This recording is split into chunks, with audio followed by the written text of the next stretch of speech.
Hi, my name is Heather, and I'm here with Tara, my good friend and soul sister. And we are going to do a channeling on the, Tara is going to do a channeling on the Phoenix, and that's why we're here today. And as of right now, I'm off the socials and all that stuff, and we'll have to see what I'm going to do. It's probably not going to be a year, probably about a year or so before I come back to do anything. But yeah, have to keep Tara and all of our friends updated. But I'm happy to be here with all of you while Tara's dropping in to bring in the energy of the Phoenix that wants to come through in the aspects. And I actually went through and did quite a bit of research, and we do have many cultures that do have their version of the Phoenix. We know we have the Persians that have their version of the Phoenix, as well as the Sumerians, and also China and Japan have their version as well. And we also know that Egypt has its version of the Phoenix, and the Greeks. So we'll have to see what aspect and archetype of the Phoenix wants to come through and what dimension that it is from. I'm excited to hear what the Phoenix has to tell us. And we know that I was actually looking up, and we do have the Anzu is the Sumerian version of this. And in China, please forgive me if I butcher this, but I'm going to do my best, is Fengyuan, something like that. And then we have Garuda in Hindi also, he's a man with wings of red and gold. And then we do have Bennu, which is Ra and Osiris, and the heron is represented here, as well as the Greek, and the eagle and the connection to Chiron through the Greek mythology has come up within in this, and Chiron named the Phoenix the Dolphin King, if I remember and my research is correct.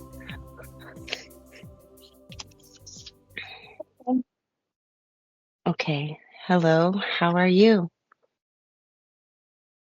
Well, You are Ra? I am well. That is wonderful. What dimension are you from? 13th. 13th dimension. Thank you for being with us. We appreciate you coming through.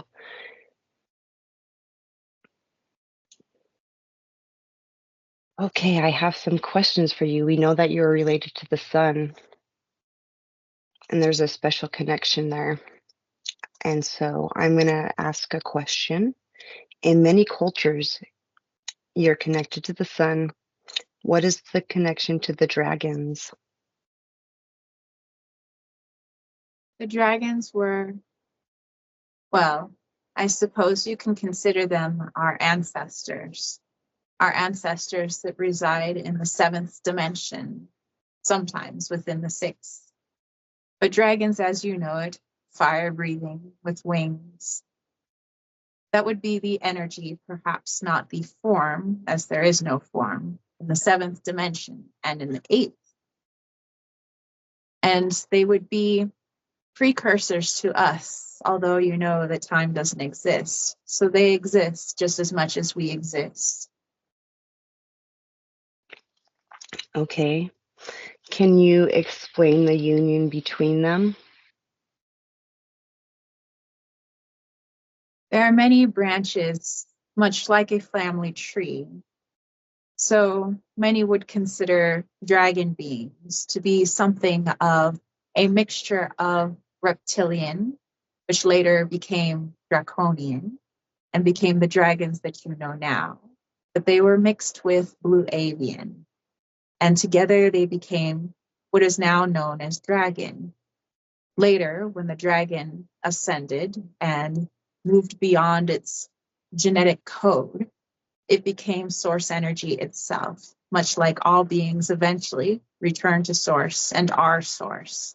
And so, in a representation of that source, we are seen as a ball of fire, really having no form except what's left, the wings to rise. Many cultures see the rings and the wings as the ability to rise up, to fly, although you don't need wings to fly, but they are what have been given to us.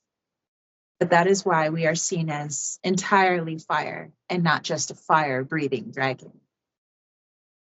Okay, so would you say you're the higher archetype of dragon then? I suppose you could say that we are the Darwinian evolution of the dragon. Okay, so there is a blue avian connection. Is there a blue avian connection with you as well? Yes, we reside in the same realm. Perhaps not entirely the same energy, but more different consciousness levels within the same species. So technically we are blue avian, but we are also dragon. We are also reptilian. We are also all beings that you might consider connected to flight. Also, the angelic realm is in the 7th dimension. We are also connected to angels. Okay. How can we bring that unity within us? It's merely an understanding of light and shadow. That's what many come to the 3rd dimension for, is the tangibility of light and shadow, good and evil, dark and light, being able to understand one's polarity. And when you can accept that you are both polarities, even though you may have chosen a polarity, perhaps for you yourself, you've chosen a positive polarity, but you must also acknowledge that there is a dark side that is within you. There is a negative polarity. It doesn't mean that you are a bad person, nor that you are even a good person, but you are a person who has chosen the polarity they wish to acknowledge and they wish to carry out in this lifetime. But there is also the other half. And when that other half is ignored, then only half can be realized and understood within this lifetime. So what we aim to help with, much like you have given the definition upon us, is that we rise from the ashes. This is a transformation for all as well, not just humanity, but all beings on this plane of existence, not necessarily just this planet. But it is the understanding that in fire, fire can be seen as good, fire can be seen as evil, fire can be seen as light, fire can be seen as dark. But when you understand its power in both truth and lie, light and dark, then you rise. That is the proverbial ascension. That is taking all aspects, understanding them, and yet still making a choice. And you rise. Thank you so much. Okay, you're connected to life, death, rebirth, reincarnation, hope, and renewal. What message would you like to share that would help us to honor the cycles more? We understand that change can be difficult for all. Even though you see change even so effortlessly with your animals, with the trees, the weather, even the planet that you inhabit. But change is never easy, or perhaps I should reiterate, change is never easy for a set program. If all beings in the 3rd dimension, I speak only of the 3rd, are programmed to operate in a particular way, then anything that goes beyond that operation or that programming is going to feel rather difficult. Perhaps I will put this in the example of a vehicle. Your vehicle, a car, is made to operate in a particular way. It starts, it goes, it stops. But if you were to try to get it to do something that it was not created for, and let's say the car had a consciousness, it would be rather hesitant. Let's say you told the car that it could float on water just like a boat, that it could act like a boat.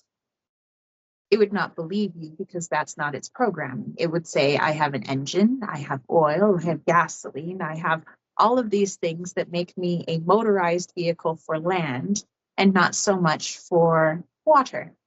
I have wheels. Wheels are not made for water. But these are all the excuses of the beings within this dimension. I was not made to fly. I was not made to go against physics. I was not made to question the environment that I'm in. Many might even find it rude to ask questions. But this is why we show ourselves in the form of a bird on fire, rising, to remind you that you too can be something different. When you look at the birds in the sky, they are not on fire, yet you readily accept that there is a bird that can be on fire and that it is good and that its change is good. So if you can accept that about birds that you've never seen on fire, then you can accept this about yourself, that although you've never seen yourself on fire, I don't mean this literally, of course, but if you've never seen yourself truly alive, I should say, embracing all that you are, light and shadow, and then making a clear choice from there, you would feel the fire within you, and you would rise, and you would break free from this programming. Thank you so much. Can you share a message for those who are going through significant changes to help them better understand the process of transformation that is going on a macro level? You best can. When it comes to changes that you might see as difficult, it actually all comes down to perspective. If there are two people experiencing the same type of situation, the same type of trauma, the same type of difficulty, yet one is optimistic that blue skies lay ahead, while the other feels that this is the end. And all it comes down to is, why do you feel this way?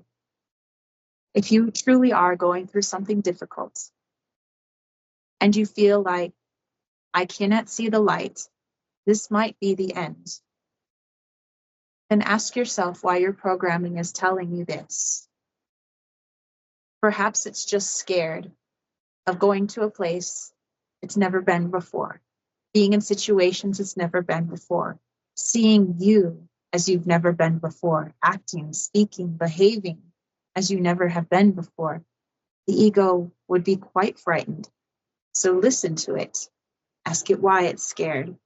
If there's any healing connected to it, then I would say look into it. And your perspective may change. But also, if you feel like you are optimistic, everything will be just fine, then find the light and shadow in that as well. Look inwards. Perhaps you are glossing over things. Perhaps you were taught as a child to never show what might be considered negative emotion, sadness, anxiety, worry. These are all just emotions trying to speak to you. So listen to your emotions, no matter what it is that you go through, whether you consider them happy emotions or sad emotions. They're all just words and feelings trying to speak to you from your energetic self and from the ego. From there, we understand the light and the shadow of the situation. And from there, you can make a clear choice. You can very well decide that this is the end, or that this is just another beginning. But really, there's another beginning after there is an end. So there really is no end. But it's up to you to decide your perspective. Thank you so much. And I just want to ask one closing question. Is there anything that you would like to share that I have not mentioned? Yes. The reason that this particular channeling was chosen, and it doesn't matter who it was chosen by, but it is an energy that must be put out there, whether people are to see this video, this particular channeling or not. You know that all of it goes off into the collective consciousness and that time doesn't exist. So this video, this channeling has already occurred. The energy is already out there, which is why there are so many that are going through major changes in their lives. The energy of the Phoenix, of us, of you, because we are a part of you, has already occurred. And in order for you to become what you didn't even know you were, bigger changes in your life must take place for you to be able to see who you truly are. So please embrace these changes. I know that they are not always easy, but your energy, all of your energies, asked for this change because you are all ready to see yourselves as you used to see yourself before you incarnated here. Thank you so much. We really appreciate you coming through.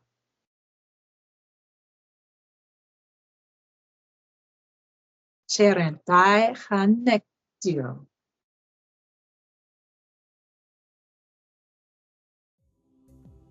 Yeah. Wow. Whoa. Oh, hey, I forgot it was snowing out here.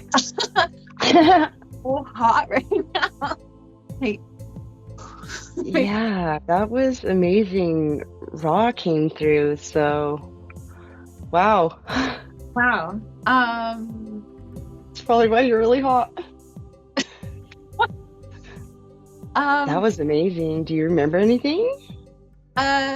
well, while I try to collect my thoughts, because I'm like, wait, I'm not quite here yet. What did you think? Huh? I said, so what did you think? Because I need to collect myself. Yeah, that was amazing. Raw came through and he had a lot of really interesting things to say, and he answered some questions and some messages that I got about this while I was even just researching and just overall in my life, and some things that have come to me and I've come to understand, and he just confirmed a lot of things for me. So I was like, wow, that was really crazy. I can't wait to see what everybody else thinks. And I know you're going to go back and rewatch and everything after the fact. What I do, okay, now I'm starting. Okay, what I do remember is seeing like a family tree.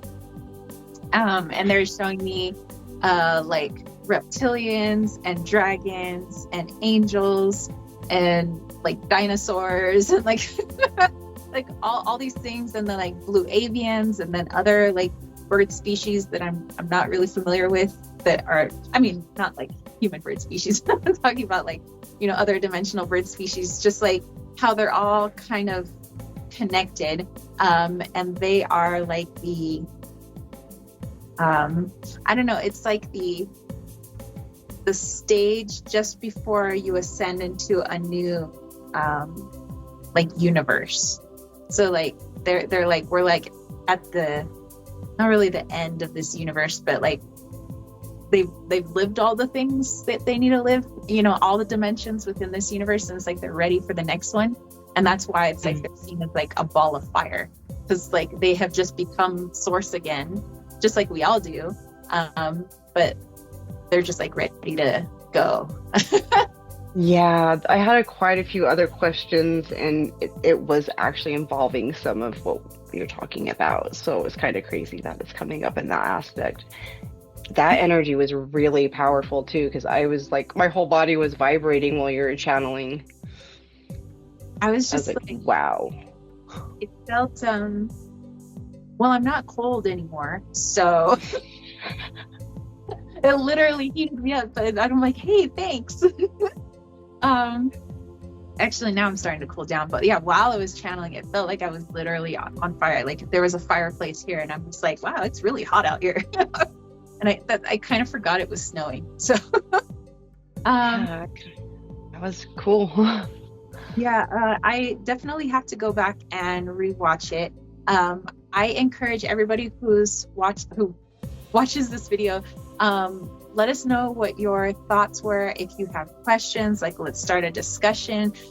If you have channeled Phoenix energy before and maybe you got something a little bit different or you had different thoughts on it, like let me know. Like let's talk about this. And I think, from what I can remember, and obviously I'm gonna watch the replay, but what I can remember is Heather had some amazing questions, and so I truly feel that this is something that's, I love incorporating the community, because I think everybody has unique perspectives, unique questions. So if you are interested in, let's say, doing something like Heather was doing, or any of our other friends, that have popped on here for these, guest interviewer channeling videos, that you could do this too. Everybody has their own beliefs, perspectives. We've all lived some interesting lives. So definitely, join me in this. I think it's wonderful. And I truly appreciate Heather for popping on here and helping us out. So thank you. I'm so grateful I could do it. All right, you guys. So I will catch you next Monday with another video. I have actually sectioned out some of the light language activations that I've done in my live chats, and I'm going to slowly start putting those out along with the light activations that I've done outside of the live chats. People really seem to love those, and for me it's just another way that I can try and channel, and I've been having a lot of fun with those. So I think I'm going to start kind of putting those out, doing our guest interviewer channelings, but also doing some light activation, trying to make some other fun videos for you guys. So definitely stay tuned. Thank you for all of the support. And thank you to my patrons who actually were the ones that voted on this video for the Phoenix. So thank you to my patrons and my YouTube members. Thank you so much for your votes. And eventually, the general public will be able to see this video as well. But for now, it is exclusive to my supporters. So thank you so much. I guess we will catch you guys next time. Thank you again, Heather. Of course. Thank you for having me. I was excited.